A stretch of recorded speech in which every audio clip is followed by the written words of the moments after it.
we have a general discussion topic this week, and we wanted to pull in Tyler. I don't know how you want to introduce this. Sure. So this discussion is about Dragon Ball Super. So I'd like to start out, if I may. Absolutely. The Super Manifesto. I'd like to start out by saying that it is not a perfect show, and that's okay. When you tell someone to watch, for example, let's say you want to get someone into JoJo, you tell them to get through season 1. Yes. You know? Yes. That doesn't make JoJo a bad show. JoJo is, dare I say, a very good show.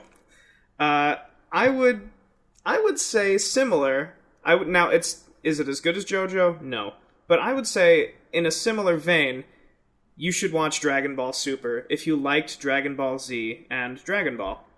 And that's because, and this is like, if I had a hot take, I would say Japan, or I would say specifically Dragon Ball Super, knows how to do nostalgia better than any Western, like any of the garbage movies that are coming out that are just reboots that try to invoke nostalgia. I'd say Dragon Ball Super does that better and in a more rewarding way than anything else on the market. Okay. I don't think I disagree with that. My quibbles always come up when it comes to trying to pin down what a good show is and what a bad show is, and also the relationship between multiple entries in a series or in a family of work, right? So like Dragon Ball as a series goes back all the way to the original. And if you were to look at the evolution of Dragon Ball over its original run from, the first episode and chapter to the final episode and chapter before it transitioned to Z, you might feel like you're looking, even within that one show, at multiple different stories and methods of storytelling and visuals and everything else, because the characters age and some are added, some are removed, and so on. So that's where I start. Is, do I want to say that like Super is bad? No, because I think a lot of people enjoyed it, and at the end of the day, it's entertainment, and it was very entertaining for a lot of reasons for a lot of people. Yeah. So instead of like attacking it on the is it bad, my preference is to go after it for like, what does it accomplish, and what is it trying to do? And I think that the nostalgia angle, that's what it's trying to do. And I would say that for most people, it probably accomplishes about 80% of its interest, right? So I'll agree with that. So at the end of the day, like, whatever else I say in the rest of this conversation, I just want to recognize that this is the bedrock of what I think the series is, and that's how generally I am judging it. But there are a lot of things in it that objectively are unsuccessful. And because they're unsuccessful, it makes me less interested in it by itself, other than as a nostalgia vehicle. That is a very interesting point. I don't know if Jay, if you've actually watched Super. I have watched parts of Super. It's okay to say no.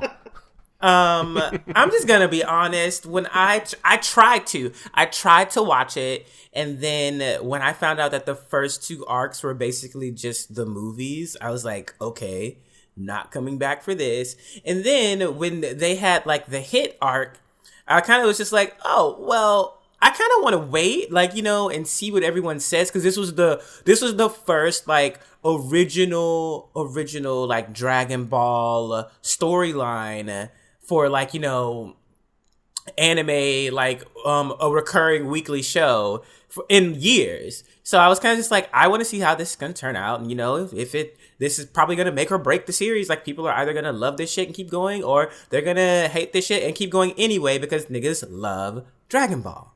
So clearly everyone, well, I don't know about everyone, but I heard about the hit arc, and I kind of was just like, oh, that's very disappointing. Like, I don't even know if I want to even go through with this. I watched the fights on YouTube, the Zamasu, like all that kind of shit like that. I was kind of just like, okay, these are, I get these plots, I get these storylines, but there was really never anything that like happened where I was like, oh my God, I gotta go back and like watch all of it immediately. Like this shit looks so fucking amazing. Now, when the tournament arc started, I was like, now this is my kind of zhuzh. Now I can get into this bullshit. But even then, it took a while for them to get to the tournament. And then once they got into the tournament, I was just like, okay, I can't see myself like, doing this indefinitely because I feel like we're only at the beginning. It's going to keep going. It's going to keep going. I don't know when it's going to end. And the show just never really like grabbed my presence and held it. And so, no, I didn't watch it. I feel you. All right, so this is where I'm about to And rash. my opinion is just as valid, too, because I have... before you rant, I'll go ahead, and I'm just going to say that a lot of y'all are looking at this shit through rose-colored glasses. I know that you were living at home with your parents, and they were paying all your bills when we were all introduced to Dragon Ball, and that's the exact same thing that happened with a lot of people for Pokemon and Digimon, too. Life was good when this shit was coming out, so you have nostalgic feelings for that time in your life. The show can still be shitty and you can look upon it fondly, okay? Okay. Let them know. That's my first part. That's my first part. But go ahead, James. Okay. So now I'm gonna rash, and this comes from a place of love. It really does. Okay. This is gonna be bad. Dragon Ball Super is a much better meme than it is a show, and I actually blame this on Toriyama, not on any of the subsequent producers and writers who were working on like, Dragon Ball Z continuation material from I guess 98 till 2015. This is not entirely their fault. So Toriyama is an old man, but he was done with Dragon Ball as a franchise or as a storytelling vehicle that he was involved with anyway, but mostly as a franchise in the mid to late 90s. Checked out. He was on to other shit. He was interested in video games for a little bit. He, did a lot of key artwork for other things. But, his life was basically being the maintainer of Dragon Ball and being a legendary figure.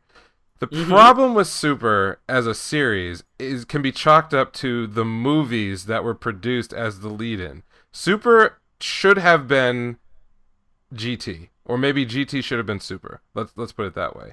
A show that came out in a period of time where Dragon Ball Z was actually still culturally relevant in a new way and not as a nostalgia act. Because the problem is that once you put 25 years in between your material, most of what you're going to produce just by default is going to be nostalgia bait with maybe a few original ideas that didn't get baked into anything reasonable back when you had them. Because I think Toriyama said something he had always envisioned that, when he introduced the various gods in Z, that there was sort of this level above Super Saiyan, all this other stuff. It wasn't something that could be expressed as, being powerful. It was expressed over the influence you had over the universe. So the rules of the universe, blah, blah, blah. So, he kind of had that in his head. And then as time went on, especially in the early 2000s when they came back and said we want to start producing new Dragon Ball related movies, that's when the Super Saiyan or rather that's when the Super manga was spun up, and then that's also where you got a lot of the ideas for different types of colored hair Super Saiyan-ness. And I feel like that was the biggest mistake, because none of those things really have anything to do with Dragon Ball, because going Super Saiyan never really had anything to do with Dragon Ball. Nope. It was a cool visual device that was supposed to communicate to everyone that the main character had undergone a growth, a change, and it was supposed to be the culminating point of the series, and then it was supposed to be over. It wasn't meant to be this a power scaling system that would sustain drama for 25 years. That wasn't the point. I mean, Toriyama said this himself, that he envisioned Z ending after the Frieza arc, which makes perfect sense. I can see that too. Yeah. So I rest most of my criticism on that idea is that it Super mostly exists because the material from the movies sketched out a direction that would never really sustain an interesting show, and because they came out before it was produced, they were kind of locked into that story, which only really has one end, which is Goku killing Jesus. Oh wait, no, I'm sorry. The tournament of power. Like a lot of anime for some reason, like when they can't think of like an ending, it's always like the main characters have to kill God. Like that's that's typically where they go. And in Dragon Ball, what happens? Goku has to go beyond the power of a god to beat Jiren. So. And couldn't do it by himself. Couldn't do it by himself. Ultra Instinct is sick, but Ultra Instinct should have come before all of this stuff. So, I also want to... Well, actually, you know what, Tyler? You deserve, because I'm about to rant again. But Tyler, you go ahead. What do you have to say? Well... Do you have anything to add? I do, in fact. So, yes, Dragon Ball Super is most definitely marketed more toward people that are...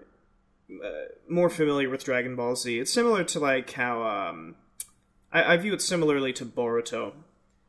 How like, oh God, you know, there was this big series that everybody really loved a while ago, and then another series came out. And granted, this series has a much smaller gap between its original series and itself than Dragon Ball does.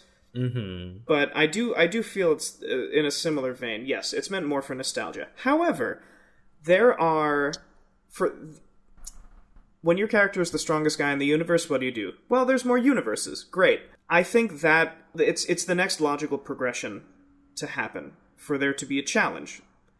Is that, turns out there has to be a challenge. He's actually a big fish in a small pond. And that's, that's the only way. Like, and then you get to hit. So, okay. So we're gonna get... Alright. Maybe you should start with yours, because I was like... I felt a rant, like, coming up from, like, my stomach. So, like, if you have something to say, you can definitely say it. No, that's what we want. You're already in the middle of it. From your stomach. Oh, okay. Alright, well, yes! Here it comes. Alright, so, when you get... Alright, so, first part of the show... Or first part of Dragon Ball Super that came out. 2 movies. We have Battle of the Gods, which of course is he has to fight God. Great. It turned out to be an interesting premise that there was another level beyond the Super Saiyan that, if you infuse kind of like God powers, whatever. Fine. It's a fight. You want to see Goku fight people, you'll see Goku fight people. That's what we want. Yeah. As far as nostalgia, and that is 100 billion% nostalgia bait, fine. I'm okay with that, because, like, it wasn't... all in all, it wasn't like fucking Bio Broly. So, fine. Poor Bio Then you Broly. get to... Poor little rainy boy. Anyway, you get to Resurrection of F, which has its own problems, and it kind of doubles down on the nostalgia bait. So you get Frieza, who is debatably one of the best villains. He's one of my favorite villains. He's really good. No, he's the best villain Dragon Ball ever produced. Oh, yes. Absolutely. And then you bring him back. Amazing. So you realize that these 2 movies, pretty hastily put together, especially F, because, they want to build on that hype, the hype that everyone has now. So then you flesh them out when you start the series up again. And that's pretty much what they did. They fleshed it out. They put in, quite a bit of filler, which I have such a problem with filler. But... They put in the filler, they flesh out the series, and then they're like, okay, now that that's out of the way, we can finally get to, the next logical progression. There are multiple universes out there, and a bunch of them have people that are way more powerful than our main character. And you can get alternate Frieza, like, you can really kind of mess with the timeline with a bunch of what-if scenarios, which... And I know that that concept will become redundant after a while if you just keep going, well, no, you have to fight, alternate Cell. Like, that's dumb. But, like, if you go through, for example, if they had fleshed out Hit, if they had given him more to do than become another character that Goku wanted to fight that one time that isn't as strong as this new guy, I would have been a lot more satisfied with that. Agreed.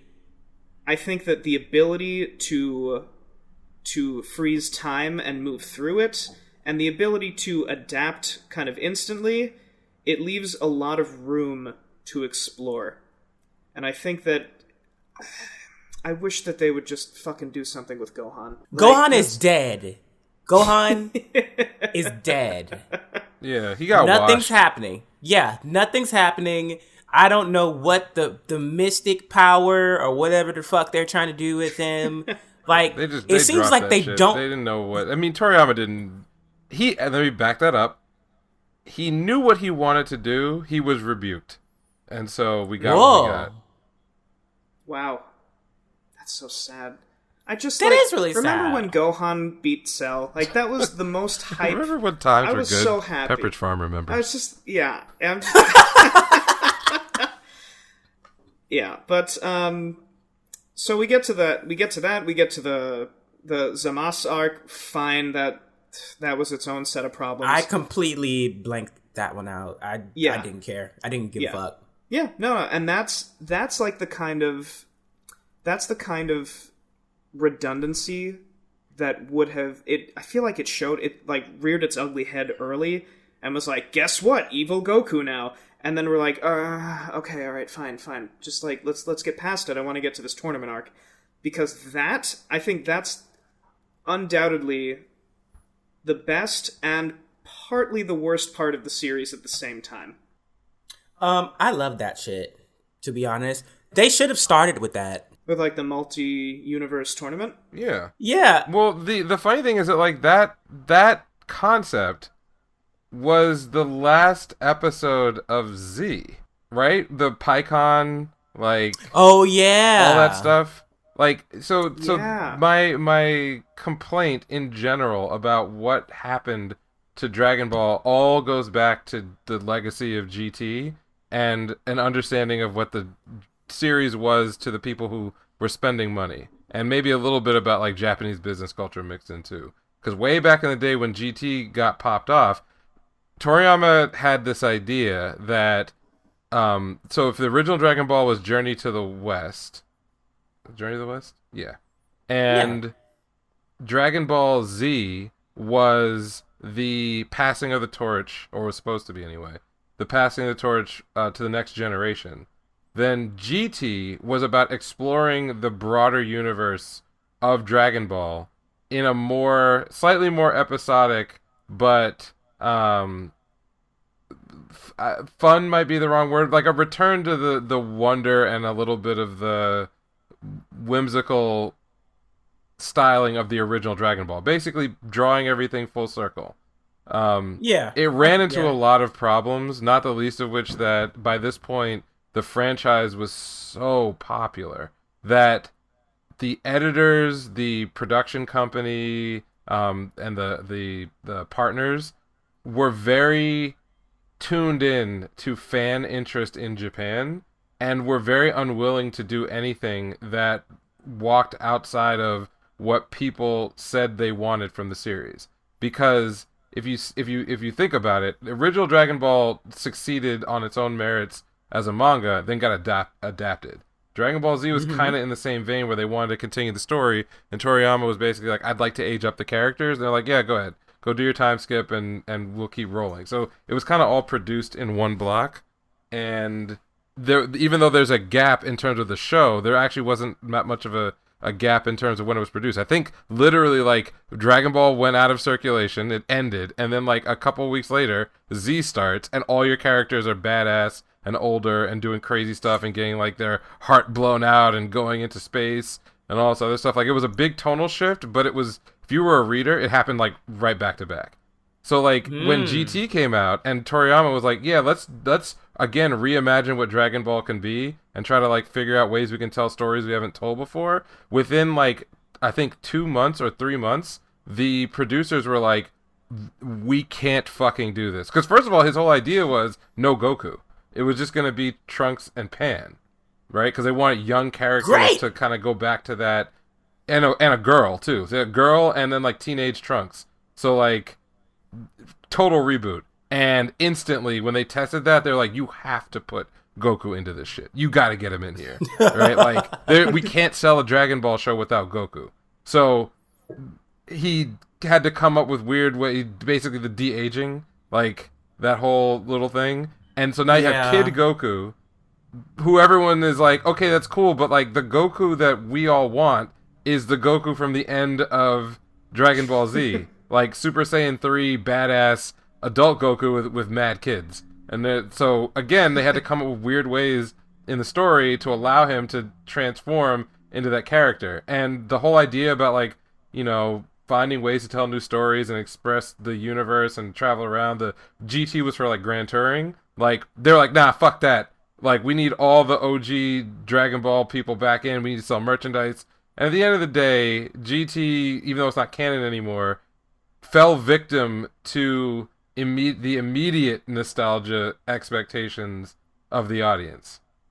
And that's what I think the original sin for all of Dragon Ball has been since then, which is there is no bravery on the part of the folks investing money in Dragon Ball to allow for a situation where we might get new and interesting storytelling.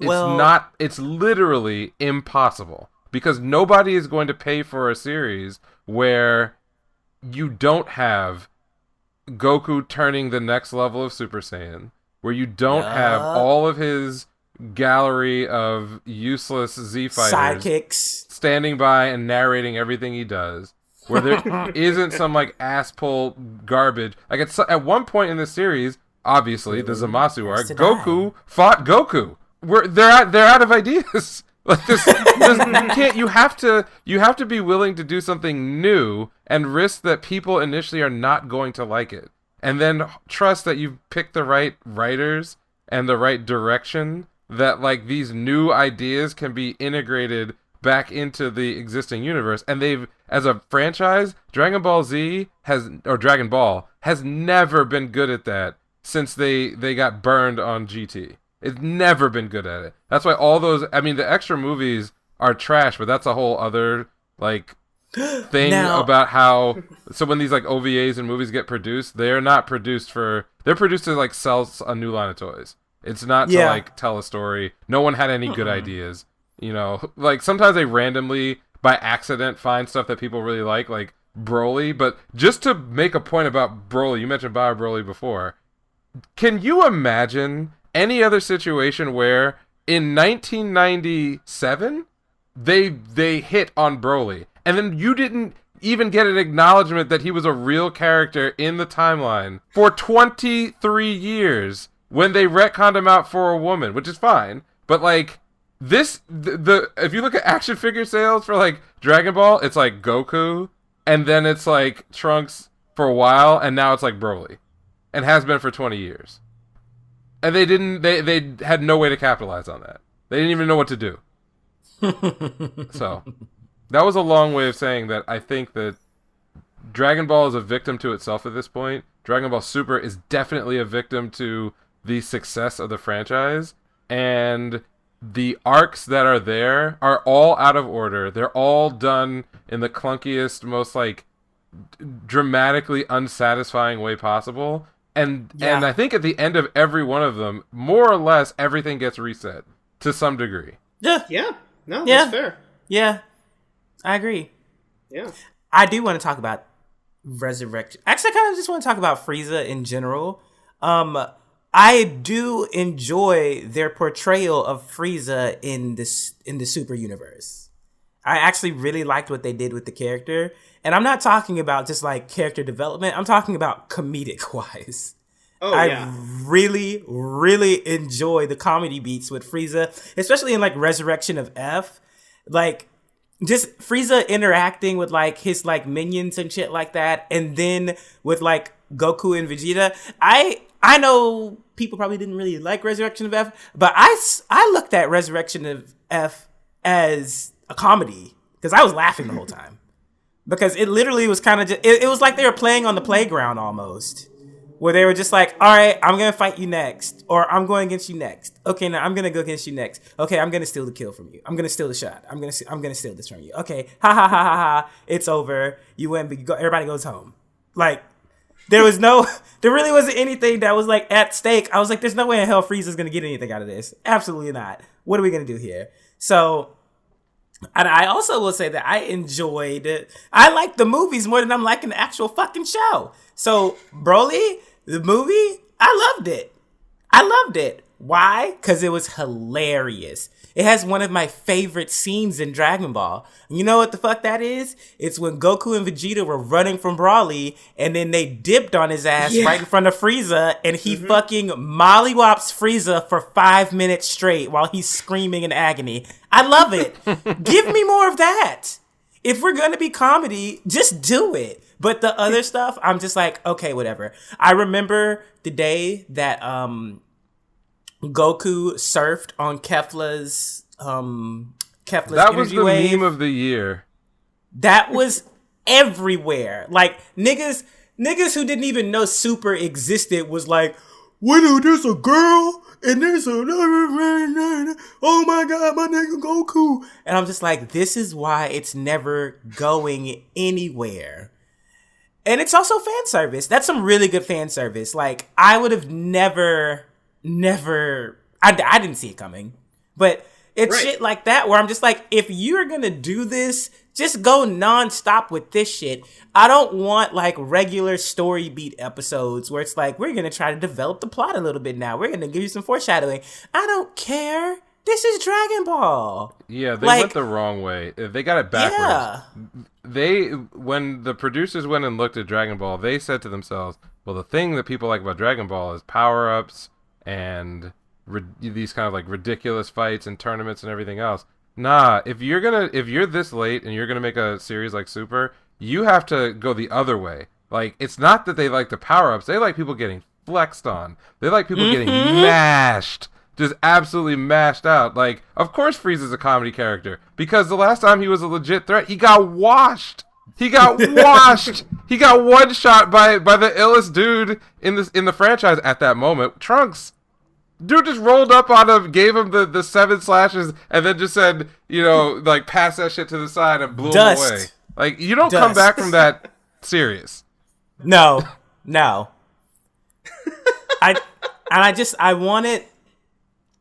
I saw something about the Dragon Ball Super manga and about the new like big bad and how he's like the most powerful person in all the universes and blah blah blah blah blah blah. And I'm like, I don't care.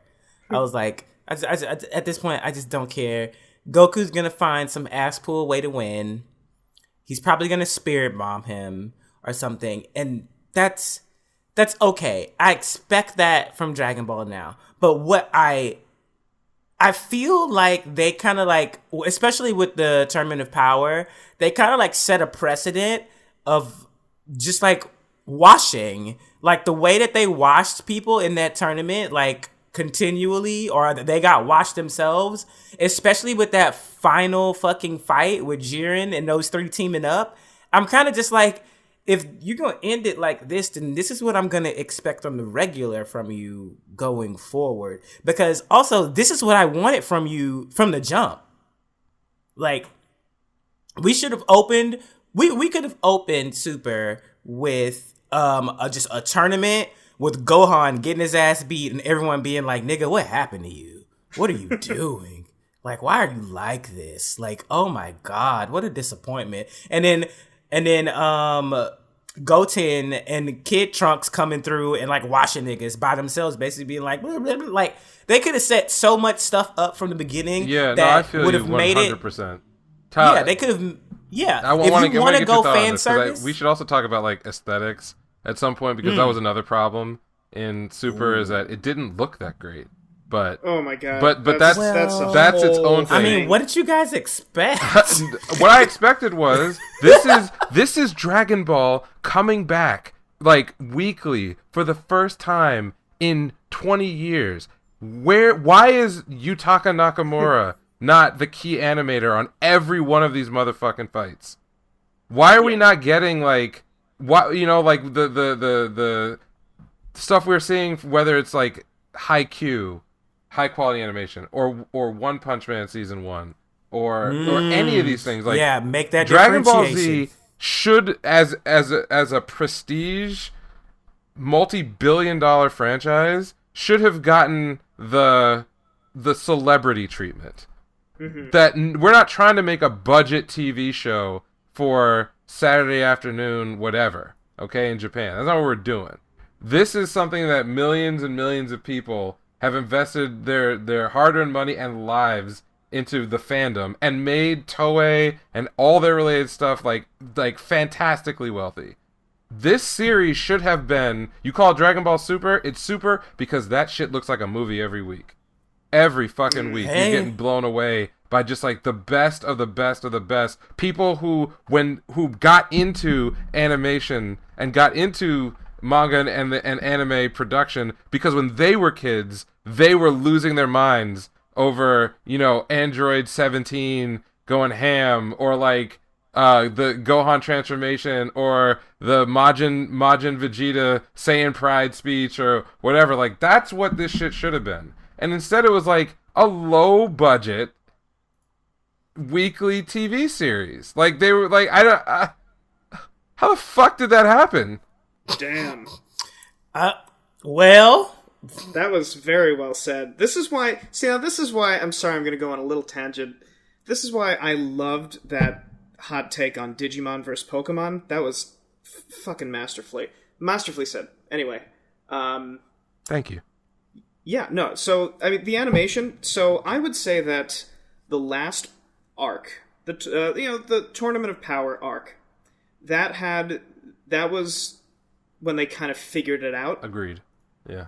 I think they didn't really figure out what they were supposed to be doing until they got to the tournament, and they were like, oh, wait, all of this works, because this is, okay, because we're not, like, throwing our own weird shit into it. Instead, they were like, okay, there's a big bad guy, he's really hard to beat, we all have to come together to beat him.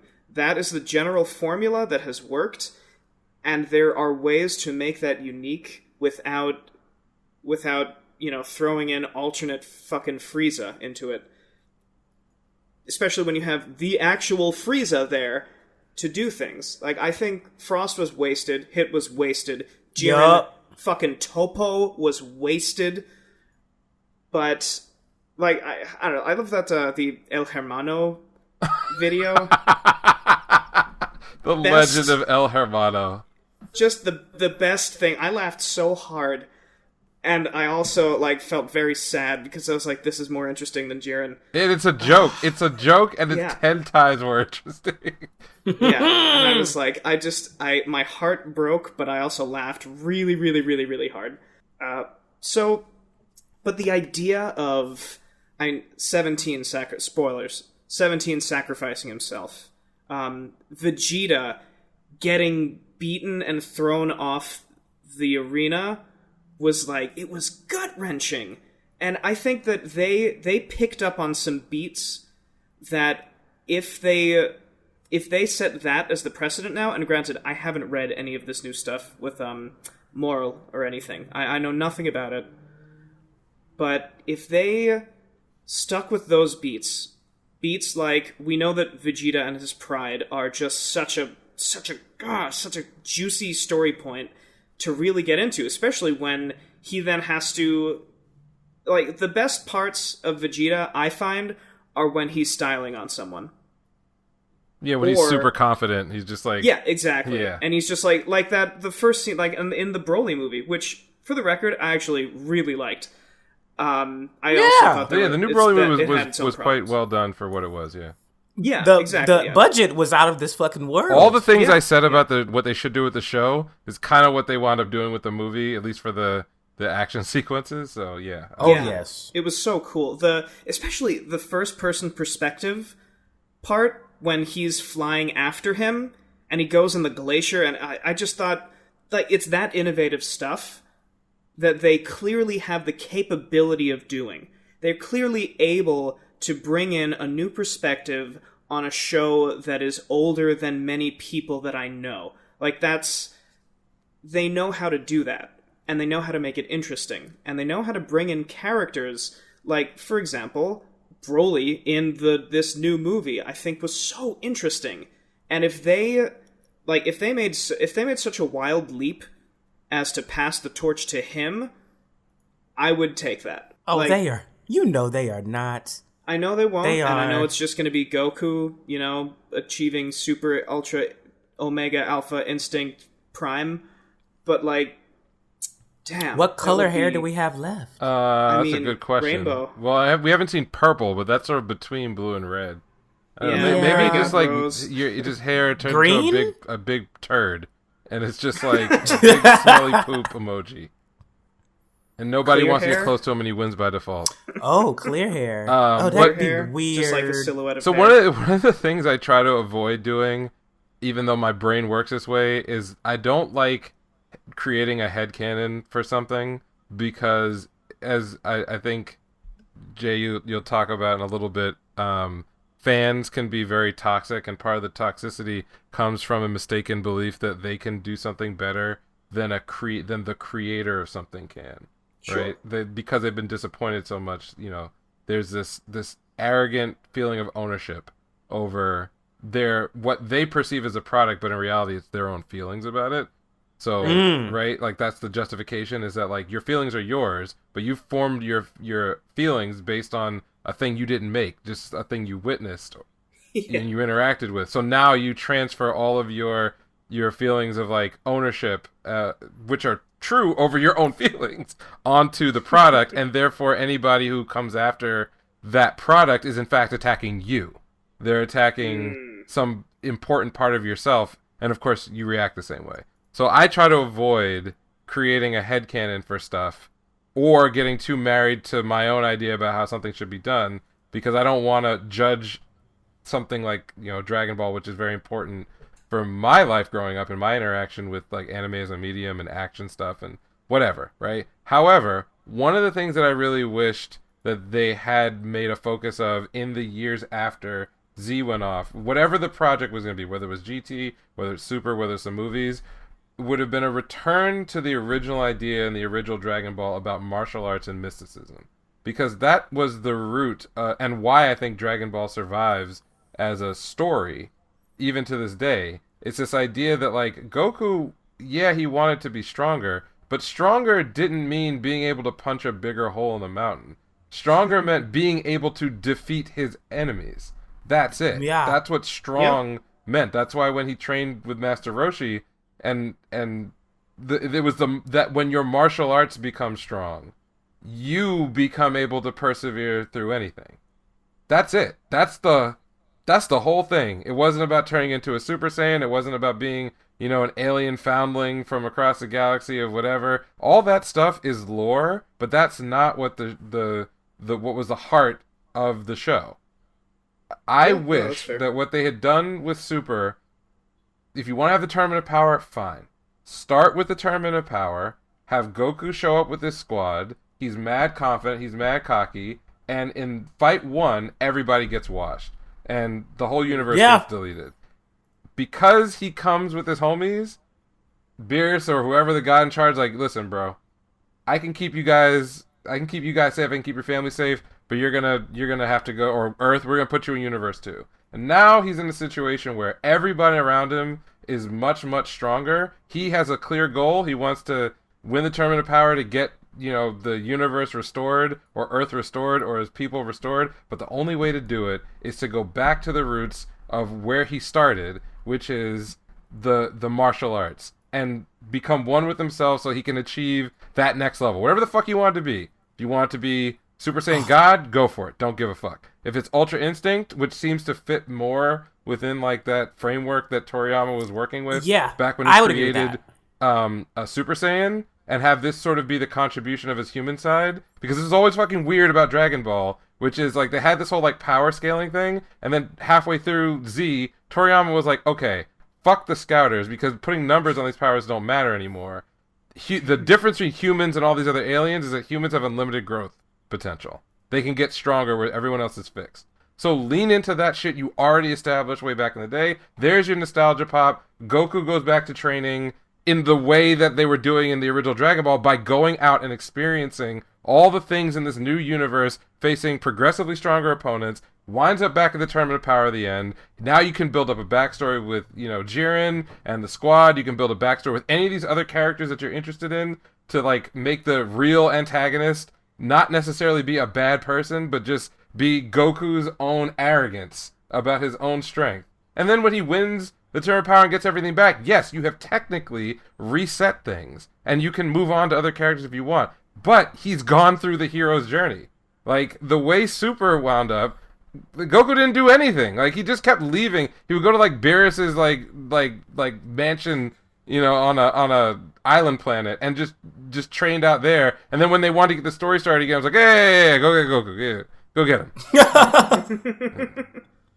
He'll fix this shit. Because everyone else is fucking useless. So, like, why not just delete them? Delete them and then have him earn them back. Someone's gonna Very good. They're gonna. Someone's gonna hear this and they're gonna steal that shit. Fuck it. No, they should. Also, nothing I said is revolutionary. This has been done a million times. It's not, but it's better than what we got. I mean, look, how many times have you played like a sequel to a video game, and the very first thing that happens is your character starts out as badass as they were at the end of the other game, then they get washed, they lose everything, and then you basically have to build that shit up all over again. Is that annoying? Yes, it's fucking annoying. But the whole reason is that you have to create some kind of tension, like to repeat the parts of the growth that's why you play these games. You play these games, you watch these stories because you want characters to grow. That's it. You just want them to grow. Dragon Ball as a franchise has now just become, well, growth means going and training for a long time, and training means like just doing like weird shit on a planet. And they even cut out most of it now. They're just like, hey, he was training for 6 months, and now he's back and he's stronger. It's like, fuck this. Like, fuck it. Damn. Let's talk about hero moments. Okay. Oh. So wow. are we doing hero moments from DBZ? It could be, Super, I would or say from anything? everything. I just want to point out from DBZ, my 2 favorite scenes, or Dragon Ball in general, is Tien holding down Imperfect Cell.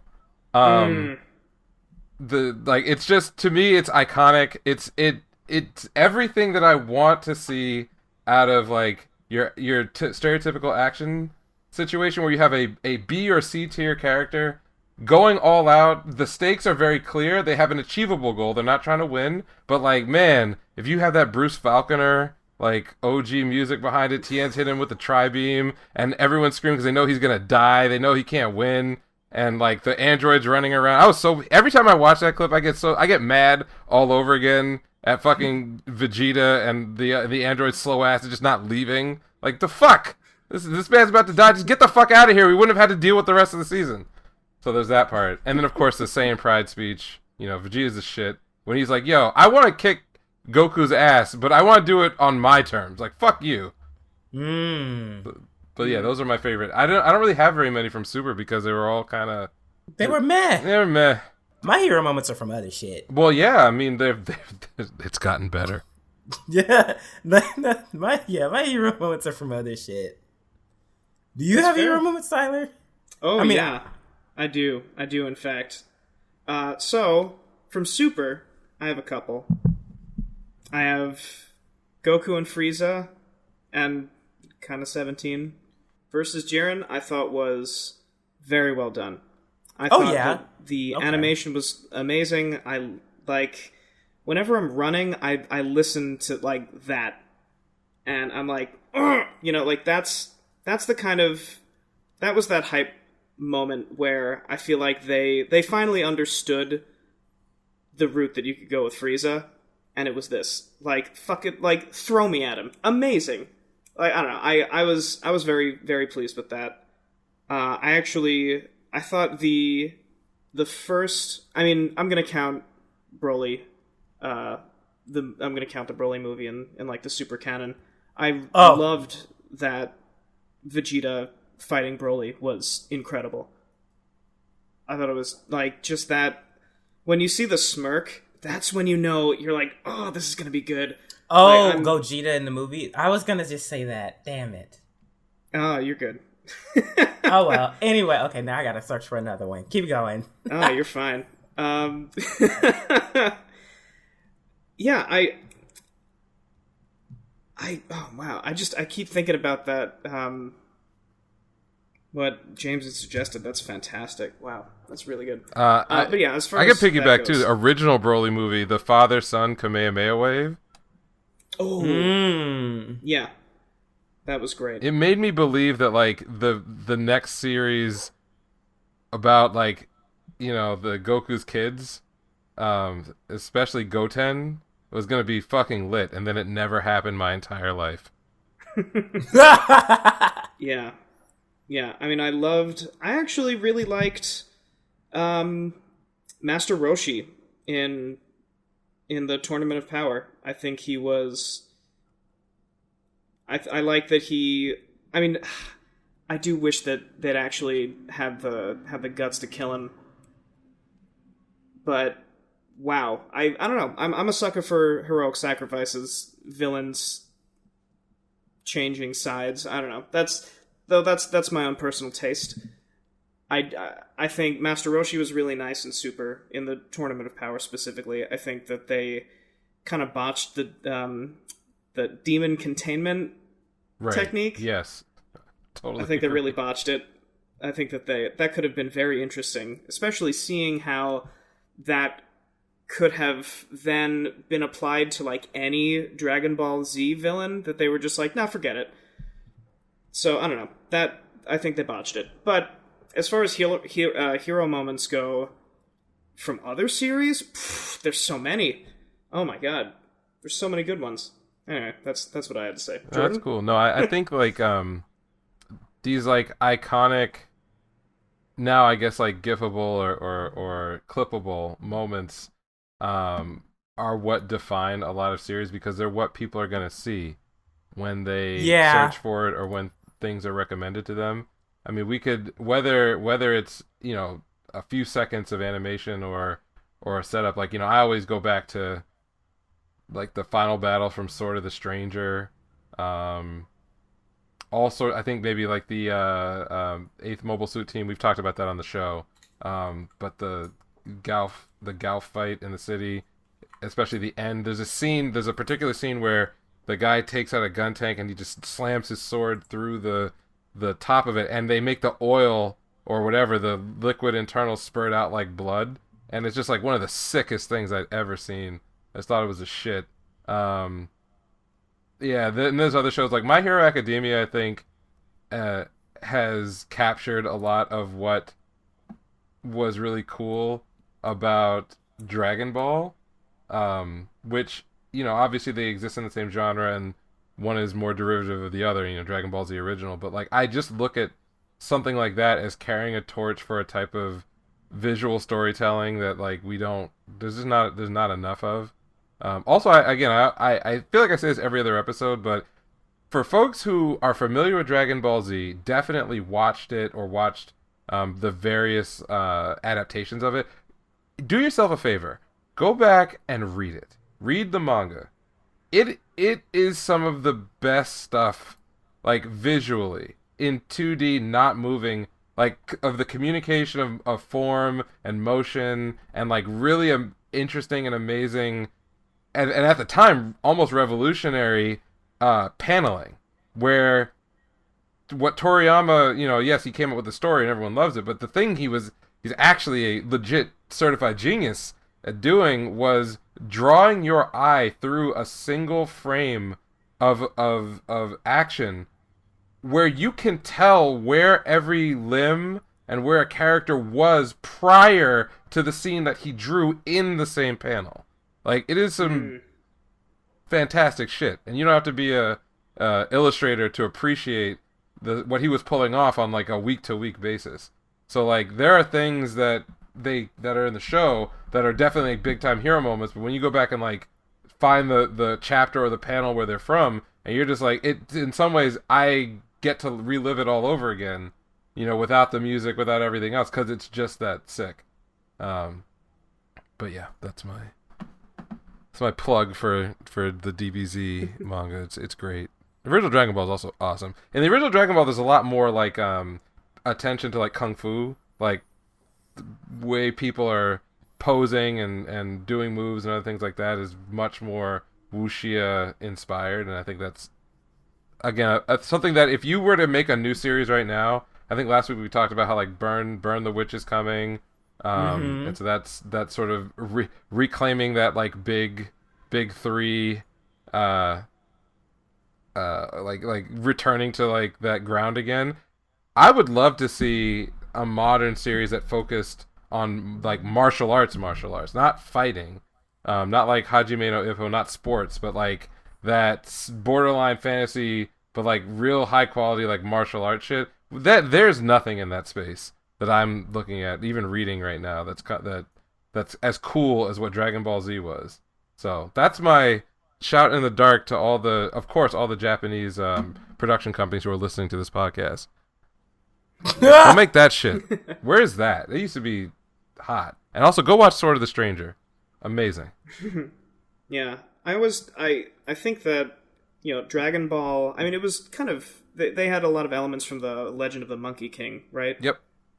It was, so that's, you know, it had that high fantasy exploration, you know, that kind of Age of Wonder kind of vibe, and then making that hard right, like super sharp right turn onto sci-fi, being like, you know, all that demon stuff, forget it, you're an alien. I think that was brilliant.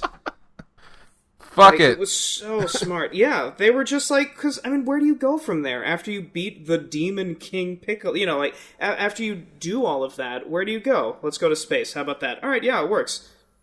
And Piccolo is so Yeah, well, you know the funny part is that the show went to space, but Goku never went to space.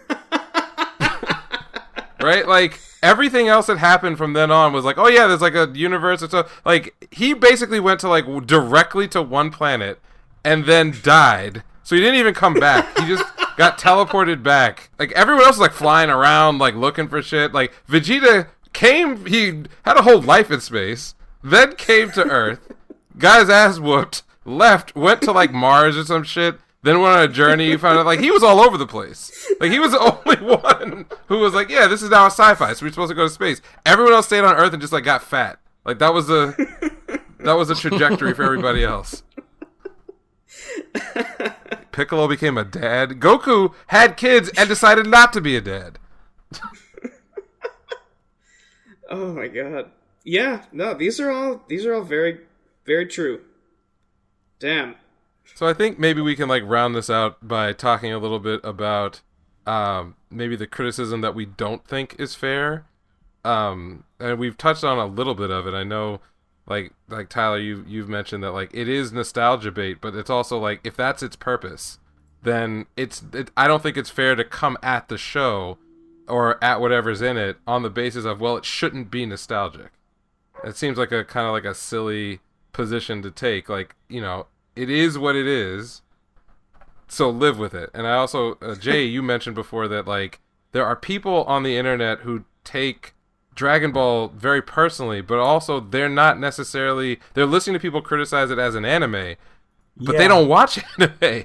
So, oh my, yes. From this point of view, like, that doesn't make any sense. Well, one of the first reviews on my anime list is, I'm not that much of an anime watcher, but, and I'm just like, so then shut up. Why are you here? It doesn't, you're, I don't know why people bash it so much. And coming from a person who's only really watched Dragon Ball Z ever, it's like, okay, well, those are rose-colored glasses. Those are nostalgia glasses. Like, what are you trying to say? You're literally just trying to defend it because you say, I like this and everyone else should like it. And it's like, well, you can do that, but also it's open to criticism. It is a form of entertainment. And also, niggas are tired of Goku. Oh my god. Dragon Ball Z Fighters, DBZ Fighters. How many iterations of Goku is in that bitch now? Yeah. I think when someone can't criticize, you know, you don't love something because it's perfect. You love it because it's flawed. Yes. That's a very good point. You know, we never, that's one of the reasons, like, I don't know, it's one of the reasons I hate Superman so much. It's because, like, what do you do with that, you know? Like, and yes, granted, you can do things with it, fine. I'm not going to talk about Superman on this podcast. But, like, you know, we love shows. We love our main characters because they're not perfect, you know? Goku, for example... We're here for the growth ride. Right. We're here to see him change. We're here to see him fail and then dig himself up, not because he wasn't that level of Super Saiyan. We're here to see him grow, not just become stronger. Maybe that's why I like the Cell arc so much, because they made that bitch lose. I mean, it was That would've going been somewhere, so- right? Though, I mean, that was the plan was clearly to phase Goku out as a character. 'Cause Yeah. he'd basically done everything that he could do. He'd had his culminating moment, and then now let's introduce a new Goku and Gohan. A new generation. Right? Like, that was the whole purpose of that season. And then they took one look at those character polls, and they were like, you are not allowed to kill Goku off. And then and that's when you get, season 3, or the third arc of DBZ, which is, of course, the Majin Buu arc, which is arguably the worst of the 3. And it's not because, like, cool things don't happen, or, like, characters don't go through some shit. Like, I think,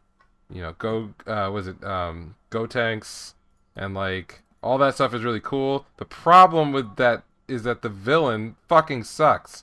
Like, Boo, first of all, there's, like, multiple villains again, which is the same issue they had in the second season, because for reasons we've talked about already in previous episodes of just the editors finding Toriyama's designs boring or unpopular or whatever. But, like, Boo doesn't even have a character until, like, he eats somebody else, and at that point the arc is almost, like, halfway over, and then all he really wants to do is just kill everybody. So he's a psychopath.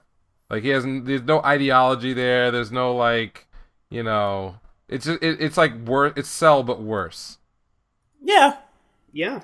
But I would At have, least Cell had his motivation, like, to be a better fighter. At least Right. you can be like, yeah, he's got his part Saiyan.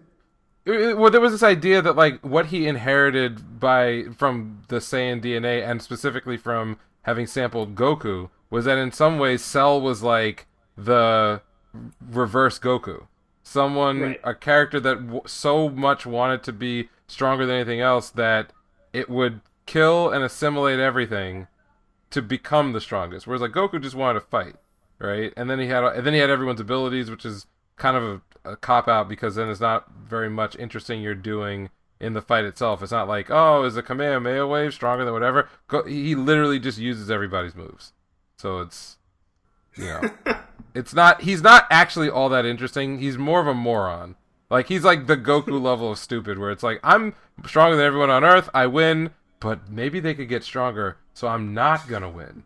I'm just gonna, like, fight them at 10% power for a long time. For reasons.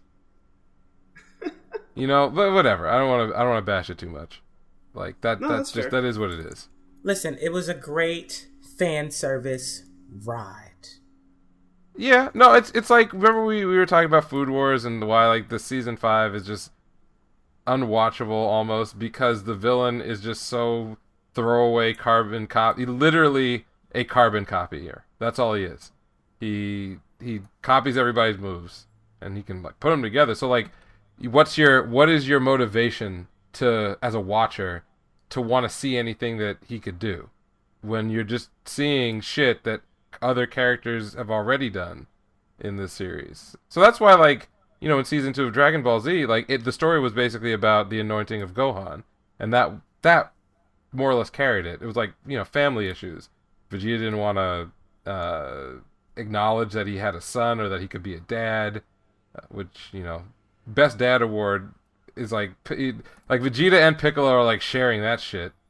Oh God. One of them doesn't even have Goku a kid. Goku's the worst father. Oh my God, he's such a fucking horrible fucking. Ugh. Chi-Chi is a dummy. I used to empathize with her when, like, they'd show her in the movies, like, just getting frustrated at him all the time, like, he's doing nothing but, like, training. They need money. And then wasn't there, like, an episode of Super where, like, he tried to have a job, and then you kind of discovered that, like, Chi-Chi was also, like, just an incredibly wasteful person, and you're like, they both deserve each other. Well, wasn't she like She's like a princess or some shit? Yeah, like, get out of here. Has she ever worked? I've never seen her do anything. I haven't either. Damn. Yeah, I don't know. I don't know what she...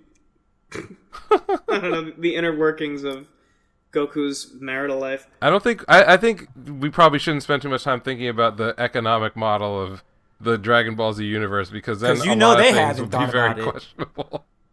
Well, I think that was cool. That was pretty cool. Dragon Ball Super is a interesting series that probably overachieved which is crazy to say given what it is, the the long-awaited continuation of probably the most popular anime franchise ever. To say that for being bad and it overachieved because it was so like technically flawed is somewhat amazing, but I think that's where we're at. Yeah. It had its flaws. I think it had some very good moments. It had definitely had more flaws. But yeah, overall I'd give it like a C. I'm right there with you. I give it a low C. I will never watch it end to end again, but there are moments that I'll go back and pull out and think that's super cool. It's the perfect YouTube show. It's the perfect watch the clips on YouTube. Yes. Oh, totally and you're caught up. Totally agreed. Yeah. Because that's what I did. Yeah. You watch the Broly movie, and then when you're done with all that, and you want to see what could have been, go watch GT. I'm a big like it gets a bad rap, but that's just because it had to change directions and morph into another thing. But like I will stand and say that the Dark Dragon Ball arc, which is the final arc basically of this of GT, is better than everything that's in Super. And at the time when it came out, and even like up until Super came out, I was really down on it as sort of just being whatever. But having rewatched it, a lot of shit makes a lot more sense and is in canon and in line with the direction that you would expect Dragon Ball to go than what was happening. And also Super Saiyan 4, far superior to any of the, like, maybe Ultra Instinct comes close. But Super Saiyan 4 is legit the shit.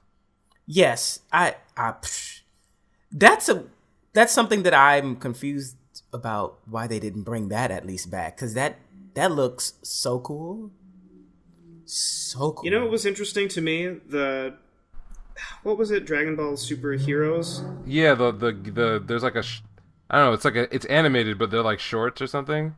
Yeah, and then they bring in like, oh yeah, this is GT Goku over here, and he's got Super Saiyan 4. I was like, huh, that's cute. Yeah, I would see clips and think like, when did they animate something for and then I realized it was that show. So I don't know, I'm not so married to any of these things that it hurts my spirit to know that it's not going to be canon, but it's like, in a perfect world, it would have gone Super Saiyan 4, then it would have gone like 3 Golden Ozaru, which made perfect sense, into 4, into Ultra Instinct. Like, that would have been the shit, but we'll never get it. I could see that. Though I like that they're kind of like explaining Broly, and to the same degree, Kale, I think? Right. Kale? Yeah. Yeah. Is that, like, they're just able to use that form, but just without, like, turning into a monkey. Which I'm like, that's so cool. Like, I don't know. I think so that was close. innovative. They're almost there.